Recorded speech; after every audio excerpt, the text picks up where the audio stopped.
முக்கிய செய்தி. மேகதாது அணை கட்ட கூட்டு சதி நடந்திருப்பதாக இபிஎஸ் தெரிவித்திருக்கிறார்.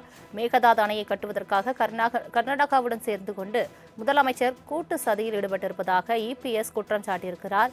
அதிமுக பொதுச் செயலாளர் எடப்பாடி பழனிசாமி முதலமைச்சர் மு.க.ஸ்டாலின் மீது குற்றச்சாட்டை முன்வைத்திருக்கிறார்.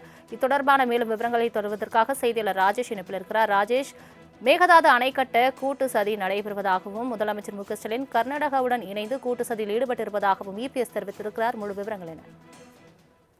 சலோமி, வணக்கம்.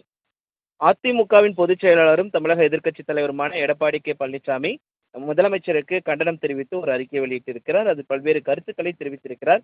குறிப்பாக டெல்டா விவசாயிகளுக்கு பச்சை துரோகம் செய்தது யார் என்று அவர் கேள்வி எழுப்பியிருக்கிறார். திமுக ஆட்சிக்கு வரும்போதெல்லாம் விவசாயிகளை வஞ்சிக்கும் திமுகவின் முதலமைச்சருக்கு எனது கடும் கண்டனம் என்று தெரிவித்திருக்கிறார். திமுக எப்போதெல்லாம் ஆட்சிக்கு வருகிறதோ அப்போதெல்லாம் தமிழக விவசாயிகள் வஞ்சிக்கப்படுகிறார்கள். விவசாயம் பற்றி ஒன்றும் தெரியாத துணை முதலமைச்சராக இருந்தபோது மீத்தேன் ஹைட்ரோ கார்பன் திட்டங்களுக்கு அனுமதி அளித்து டெல்டா விவசாயிகளுக்கு துரோகம் இழைத்த முதலமைச்சர் ஸ்டாலின் அவர்கள் துரோகத்தை பற்றி பேசுவது வேடிக்கையாக உள்ளது என அவர் குறிப்பிட்டிருக்கிறார். ஆட்சி அதிகாரத்தில் இருந்து கொண்டு கொள்ளையடிக்க காங்கிரசுடன் கூட்டணி வைத்துக் கொண்டு அந்த கட்சி ஆட்சி செய்யும் கர்நாடகாவில் தமிழக விவசாயிகளின் எதிர்காலத்தை பாழாக்கும் மேகதாது அணையை கட்டுவதற்கு கூட்டு சதி செய்து கொண்டு நாடகமாடும் ஸ்டாலின் டெல்டா விவசாயிகளின் துரோகி இல்லையா என்று கேள்வி எழுப்பியிருக்கிறார். சுயமரியாதையையும் உரிமையையும் காங்கிரசிடம் அடகு வைத்தது ஸ்டாலின் தானே என்று அவர் குற்றம் சாட்டியிருக்கிறார்.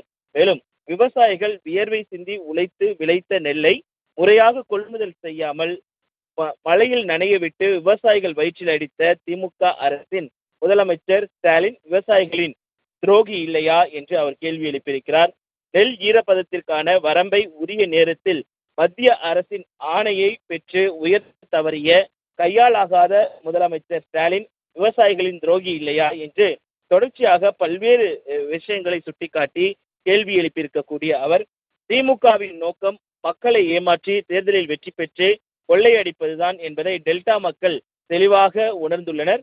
தமிழக முதலமைச்சராக உள்ள ஸ்டாலின் 39 நாடாளுமன்ற உறுப்பினர்களை வைத்துக் கொண்டு மத்திய அரசை வலியுறுத்தி தளர்வை பெற தவறியது விவசாயிகளுக்கு செய்த துரோகமாகும். விவசாயிகளை வஞ்சிக்கும் ஸ்டாலின் மாடல் திமுக அரசிற்கு எனது கடும் கண்டனத்தை தெரிவித்துக் கொள்கிறேன் என்று அவர் குறிப்பிட்டிருக்கிறார். சலோமி,